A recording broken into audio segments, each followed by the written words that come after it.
Ebook ছোট হলে সমস্যা নাই, অস্পষ্ট হলে সমস্যা। 200 পেজ, 30টা অধ্যায়, অনেক অনেক বোনাস, অনেক অনেক টেমপ্লেট, কিন্তু বড় হলেই যে সেটা ভালো হবে এমন তো কোনো গ্যারান্টি নাই।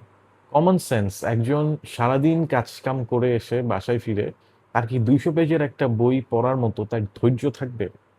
তারা এমন কিছু চায় যেটা তাদের জন্য ফুলি একটা ক্লিয়ার কনসেপ্ট ধরায় দিবে। কোনগুলো আমি করব না, কোনটা করলে আমার জন্য তাড়াতাড়ি হবে, মূল চ্যালেঞ্জেস গুলা কি, সেগুলোর সলিউশন কি, প্রথম স্টেপ কি, কোন ভুলগুলা আগে অ্যাভয়েড করতে হবে। এজন্যই একটা ইবুক বা যে কোনো ডিজিটাল প্রোডাক্ট খুব ছোট যদি হয়, এটা দেখে নাক ছিটকানোর কিছু নাই। এটা খুব বড় সমস্যা না। সমস্যা হচ্ছে যদি ক্লিয়ার না হয় মেসেজটা।